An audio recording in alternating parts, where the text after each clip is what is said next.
throat? Here he turned to me, and as his eyes lit on my forehead he threw up his arms with a cry, "Oh, my God, what have we done to have this terror upon us?" and he sank down on the sofa in a collapse of misery. The professor's voice, as he spoke in clear, sweet tones, which seemed to vibrate in the air, calmed us all. "Oh, my friend, it is because I would save Madame Mina from that awful place that I would go.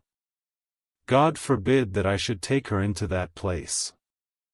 There is wild work to be done there, that her eyes may not see. We men here, all save Jonathan, have seen with their own eyes what is to be done before that place can be purified. Remember that we are in terrible straits. If the Count escape us this time and he is strong and subtle and cunning, he may choose to sleep him for a century, and then in time our dear 1-inch, he took my hand, would come to him to keep him company, and would be as those others that you, Jonathan, saw. You have told us of their gloating lips, you heard their ribald laugh as they clutched the moving bag that the Count threw to them. You shudder, and well may it be. Forgive me that I make you so much pain, but it is necessary. My friend, is it not a dire need for the which I am giving, possibly my life? If it were that any one went into that place to stay, it is I who would have to go to keep them company. Do as you will, said Jonathan, with a sob that shook him all over, we are in the hands of God. Later. Oh, it did me good to see the way that these brave men worked. How can women help loving men when they are so earnest, and so true, and so brave? And, too, it made me think of the wonderful power of money. What can it not do when it is properly applied, and what might it do when basely used? I felt so thankful that Lord Godalming is rich, and that both he and Mr. Morris, who also has plenty of money, are willing to spend it so freely.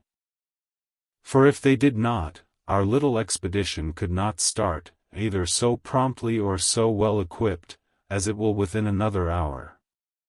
It is not 3 hours since it was arranged what part each of us was to do, and now Lord Godalming and Jonathan have a lovely steam launch, with steam up ready to start at a moment's notice. Dr. Seward and Mr. Morris have half a dozen good horses, well appointed. We have all the maps and appliances of various kinds that can be had.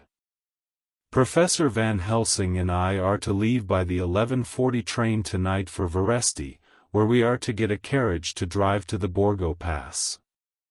We are bringing a good deal of ready money, as we are to buy a carriage and horses.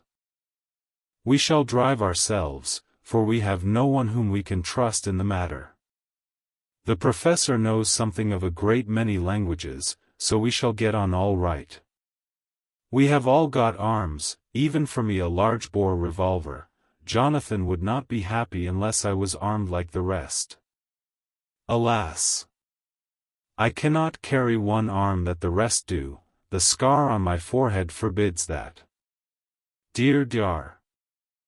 Van Helsing comforts me by telling me that I am fully armed as there may be wolves, the weather is getting colder every hour, and there are snow flurries which come and go as warnings.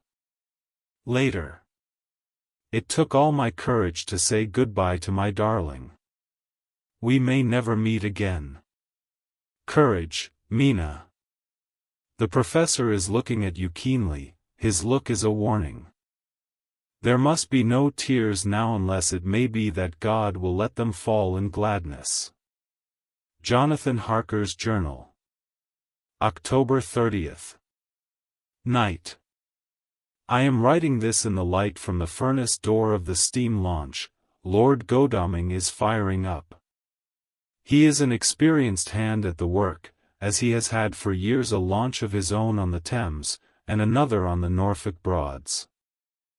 Regarding our plans, we finally decided that Mina's guess was correct, and that if any waterway was chosen for the Count's escape back to his castle, the Sereth and then the Bistritza at its junction, would be the one.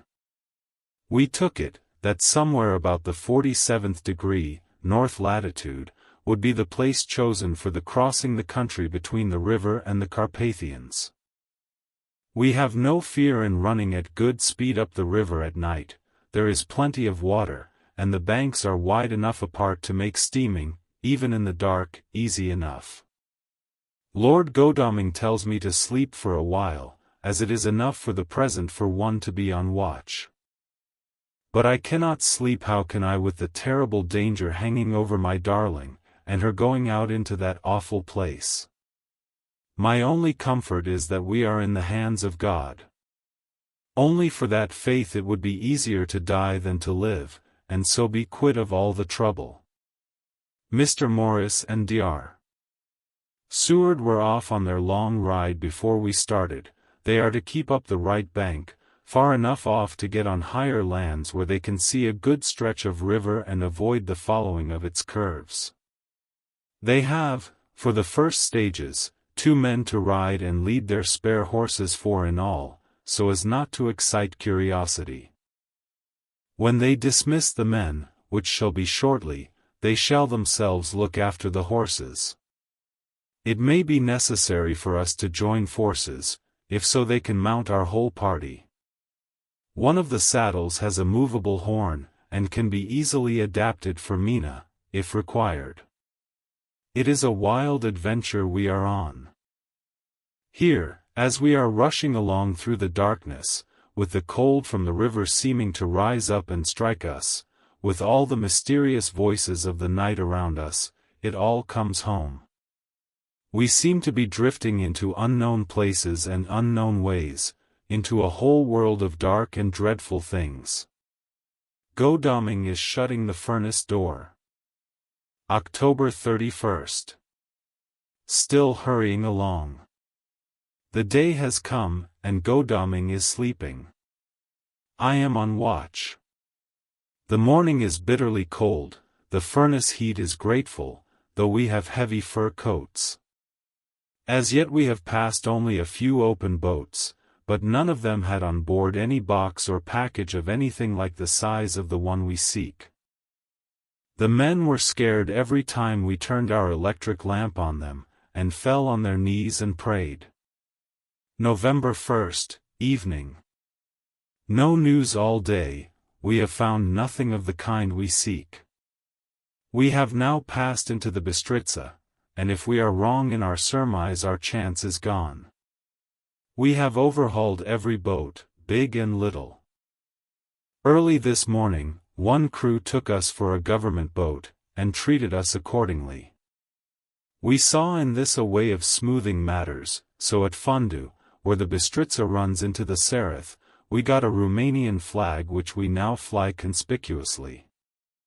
With every boat which we have overhauled since then this trick has succeeded, we have had every deference shown to us, and not once any objection to whatever we chose to ask or do.